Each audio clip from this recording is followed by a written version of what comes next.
The Flavors of Africa and Diaspora immersive workshops are in full effect as we march forward to the November Gala and culinary competition. The movement centers around bringing people of all walks of life together through celebrating African foods, culture, and arts so everyone can truly make a positive difference that impacts everyone on all levels of our community. And what better way to connect with one another than with food? Here at Flavors of Africa, food brings people together. Regardless of differences or backgrounds, food creates a shared experience. But don't take my word for it. Here are some highlights from this week's workshop. I like to say, to be honest with you, it's a gimmick. To get you around the table, to start a real important conversation about the state of us, the state of you, the state of all of us. So I'm challenging all of us as part of the Ubuntu concept. I didn't invent it. Ubuntu comes from the Swahili language. I am because we are. I am because we are. And Ubuntu has set the mission to build bridges. We started on with a very small family lunch at the Milwaukee Athletic Club with my friend Micah, talking about our families and our journey. The importance for our respective community to reach out to other communities.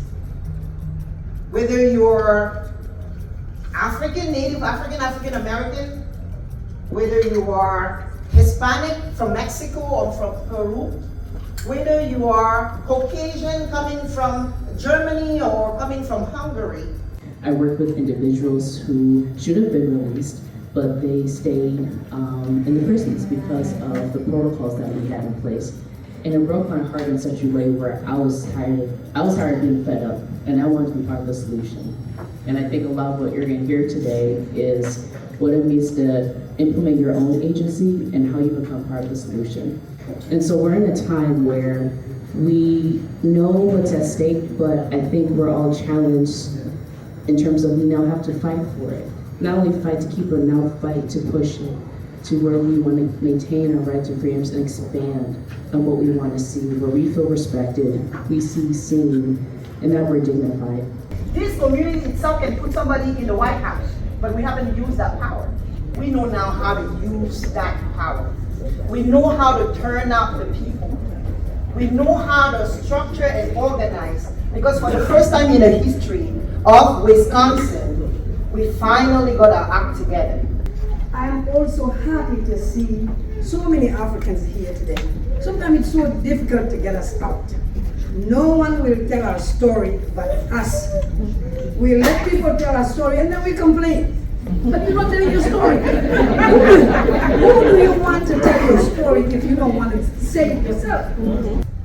Just for your information, I'm a queen mother in the Bamileke tribe in Cameroon. That's how I'm dressed today. I am in my power, and I'm wearing not only my tribal heritage, I'm wearing my pride, and I'm very, very blessed to live in a city and wanting a city where I can wear me and being authentically me, just like you would be authentically yourself. You're here because you want more. You know you can do more. And for other communities that we have invited, I know you can do more. Reaching out, reaching in. Collectively building the fabric of an integrated, inclusive community where each of us contribute with what we have. I'm blessed to be here today. I'm really shocked and amazed by Yolanda's invite. You'll see that I'm wearing a Maasai tribe garment, and I'm not wearing it correctly because if I was, I would be sweating like crazy. But the thing was, I was amazed when I got the opportunity to meet the tribe that had come to Racine. And we talked about their lives. And they actually gave me a stick, by the way, which this is supposed to protect me from lions, and the stick was supposed to protect me from the council. So that's why they gave it to me. But the reality was they talked about, I said, where are you from? I wanted to know what nation they were from in Africa. They said, we actually travel through a variety of nations. And I thought to myself, how incredible to think about that they are not part of any one nation, but they are their own nation. Get that garment. Uh-oh, she's going to show me how to put it back. You have said it twice. I know. I think I'm gonna be dying of sweat already. This is gonna be good because I don't know how to do this correctly. So. Actually, this black is for my straw. Oh. See, so by the way, have you ever heard of anybody who's elected office say, "I don't know what I'm doing"? Round of applause. We think that children not knowing their actual history, that is actually a bit of a problem for them going forward, because in their spirit, they don't know actually where they're from. To say you're from Africa, it's like saying we're from North America. I'm Irish. Part of my family came from Austria. Part of my family came from France. I know that. But they don't. And I think it's just a guess, and we're kind of thinking about this, so we want your advice. I think if people knew, and we did a little work to help people find out that they're actually from Sudan, or they're from South Africa. Now when they say, "Oh, are you African American?" No, I'm not. I'm from Sudan, and this is my culture, and these are my people, and that's the music. Now you have a base, right? You have a footing, something you can stand on to say, I'm not from a continent, I am from a people. And these are my people. It's time for us to work together.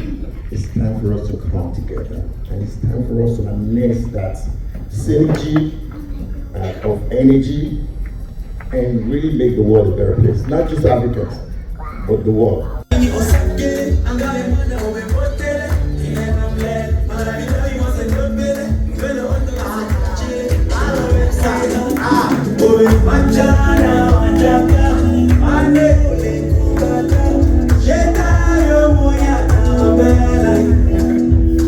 My life is centered around community. I am lost without community. So anytime I think you want to get me, wait for me at the community gathering. As we continue these conversations, celebrate, and get ready for the November 10th Gala, we recognize it takes all of us to create a better tomorrow. Not only Africans, it also takes our LGBT plus community, our white community, Latin community, indigenous community, Asian community, and so on and so forth. People across all ages, Democrats and Republicans, and people across every single background and walk of life. We have so much more in common than what separates us, and no matter what the future looks like, that's a power that can never be taken away from us. Tickets for the gala are selling fast, and all of us at Flavors of Africa hope to see you there.